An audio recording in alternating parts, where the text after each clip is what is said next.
Direct একশোটা চললে যাই গামলাই খাই, ওই ক্যালকাল ভাত নিতে আমার ভালো লাগে না। দেখেছেন আব্বা, এরকম রাক্ষসের মতো গামলা করে ভাত খালি বলে আমাদের সংসারে আয় বরকত কিছু থাকবি, এমনি বলে আমাদের সম্পত্তি ক্ষয় শুরু হয়ে গেছে।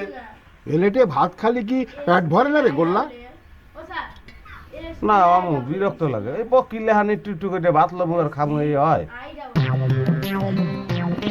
ছোটকালে তো এই গামলাই খাই, কই আমাকে ফ্যামিলির আয় বরকত তো কবে। নিজেদের বাড়িতে এত আয় বরকত থাকলি পারে, তাহলে পারে এই মামার বাড়ি এসে পড়ে থাকতি না, বুঝছিস? এই বহর, তুই এমন ভাবে কথা করছু মনে করছেন গোল্লা সারা বছর মামার বাড়িতে এসে পড়ে থাকে।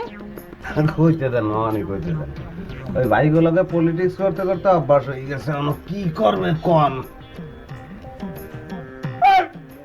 কি করলু? তুই আপার টিম নিবি কি করবি? ডাল যে ভাত খাইতে নিবি ওরা। তাই বলে তুই আপার টিম নিবি? মামুর ডিম কি বেড়ায় মুখরের ডিম, আর মামুকে হারা জীবন খালি ডিম খাইবে, সে তো হারা জীবন খাইছে।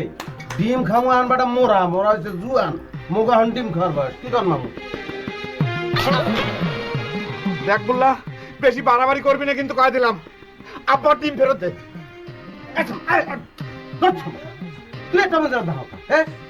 মামুর ডিম খাইতে আছে ভাই, হিসাব ওই দেখা কমেছে, তুই ডাইলের মাল ডাইল যে ভাত খাইতে দরদ দেখা হবে না। সংবাদপত্র পড়ো, রেডিও দেখো, সেখানে কি বলে এই বয়সে, একটা বয়সের পরে ডিম খাওয়া যায় না। ডিম খাইলে আস্তে করে ব্লাড প্রেশারটা বাইরে যাবে, আমাকে মামুর টাস করে জীবন দিতে। ডিম খাওয়াও না আজরাইল বলা হবে না। মামা নেই, ডিমের মূল জিনিস আপনার কুসুম। মনে করেন যে একটা নির্দিষ্ট দেখা, হ্যাঁ, ওই মনে করেন যে বয়স 30 যদি বাড়াই যায়, ডিমের কুসুম তার জন্য হারাম।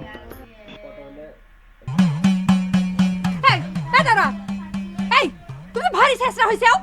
মুখ সামাল করে কথা কইস কিন্তু চুমকি। এ ছেঁচড়া কিরা রে? ছেঁচড়া তুরা না আমি রে? লজ্জা শরমের বালাই নাই?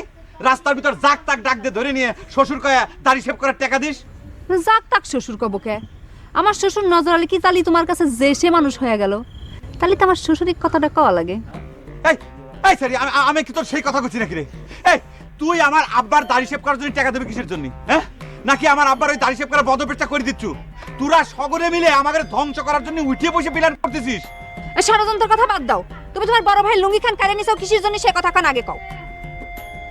এই চুমকি, তুই সত্যি করে একটা কথা কত, তুই কি সত্যি সত্যি আমার বড় ভাইকে লুঙ্গি দিছু? মিথ্যা কথা কব কে? তোমার বড় ভাই সব সময় সিরা লুঙ্গি পরে আমার সামনে আসে, সেজন্যই তো আমি তাকে এখন লুঙ্গি উপহার দিছি। সিরা তুমি কারে নিছাও কিসের জন্য? ওরে বাইরে, এটা আমার বড় ভাই সিরা লুঙ্গি পরে ঘুরে বেড়ালি পরে তার নতুন লুঙ্গি কিনে দেওয়া লাগবে, তাই না? ক্যারে এই দেশের যে হাজার হাজার মানুষ সিরা লুঙ্গি পরে ঘুরে বেড়াচ্ছে, তাকে তুই চয়ে দিস না? ক্যারে কে? এই যে দেখ, আমি সিরা লুঙ্গি সেলাই করে পড়তেছি পুরিন লুঙ্গি, কই সিরা তো তোর কোনোদিন চয়ে